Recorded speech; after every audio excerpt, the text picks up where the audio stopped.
kasi nila sinabi, hindi na kasi sinabi na merong linya may ganong eksena. Biglaan. Grabe, biglaan po kasi Biglaan talaga. Biglaan yun. Kasi nga... Nahiya nga yung mga Brazilian sa'yo, bro. Nahiya nga po siya maghubad. Nahiya po siya. Hindi, kasi promise, wala silang sinabi kasi maybe pag sinabi nila, parang 2 days before. So, paano na kaya pag naghanda, ikaw na sa Manny Pacquiao? Baka di ba parang sabi pa ako na pwede bang ano na lang, may robe na lang or sando na lang. Pero yung kasi biglaan, tapos si Direk May pa nagsabi na, tanggalin mo na yan. Sabi ko, okay po. Parang hindi ka naman shy doon. Hindi, pero kasi nanggaling kasi yun sa pagkatapos nung garage pictorial ko noon. That was the next day. So, parang kasi game. Gusto niyo po ulitin? Wow!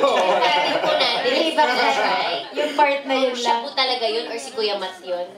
Katawan mo yun. Actually, nilagay lang po talaga yung ulit. Trauma. Matt, ang galing mo mag-drawing. Ikaw ba nag-drawing nun? Yung... Dati po siya nagtatrabaho sa yung presinto. Parang taga-blotter. Pero Kim, ikaw yung eksena mong shower na gano'n, nakakatuwa. Yung shower na sobrang lamig. Tapos okay naman, nag-enjoy naman ako. Mukha nga. Anong oras naman shoot din yun? Yun na yung last. Yun yung last take kasi ano na yun, kasi hindi naayos yung setup nung shower. Kasi nakakonekta kasi sa hose yun, nung studio. So mula doon sa faucet, malamig talaga yung tubig. So, eto 3 a.m. na, di ba? Oo. Yun na lang nasabi ko, Kaya ako papanoorin yung ulit, parang nanginginig talaga ako na gano'n. Okay guys, does anyone have questions for Matt, Ian, and Kim? We have a mic here. Oh yes, ayan. With Miss Tess.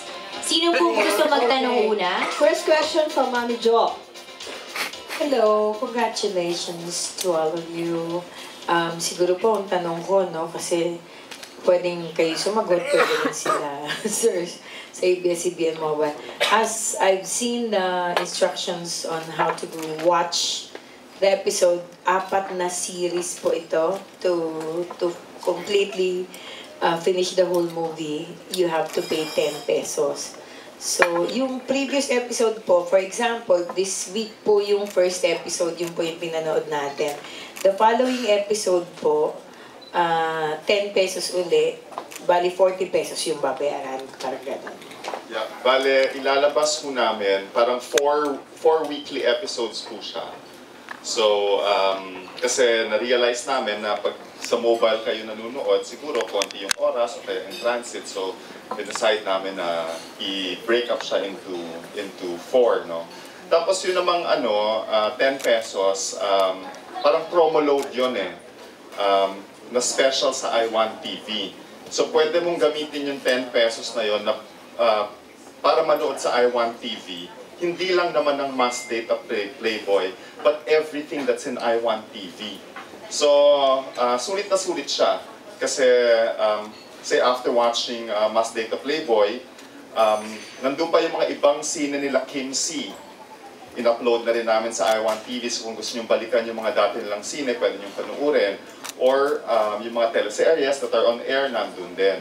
So, medyo sulit naman siya. So, we think magugustuhan naman siguro ng mga tao. So, clarification, this is just 10 pesos. Hindi na uli mag-10 pesos. 10 pesos, that's valid for 1 day na. 1 day. Oo, valid for 1 day na yun. Hindi lang one watching. So, 1 day on iWant TV, so pwede kayong, you can go in and out, in the morning, in the afternoon, in the evening, or gusto nyo manood ng dire-diretso, pwede rin. Basta it's valid for 1 day. Will the OFWs who's also supporting them be able to watch? Because it seems to be just for the Philippines. Oo. Ang ABS-CBN Mobile is only available pa ho in the Philippines. At saka ang iWant TV is also just available in the Philippines. No?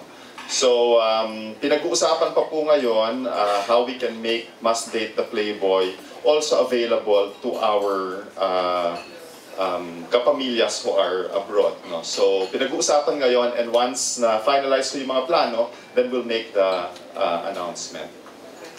Yung pong previous episode, we can also watch it if we miss it. Yes, pwedeng balikan. So, kung gustong-gusto nyo yung episode, you can watch it as many times as you want. Kung nagustuhan nyo yung shower sinisiyan, pwede nyo panuurin paulit-ulit. So,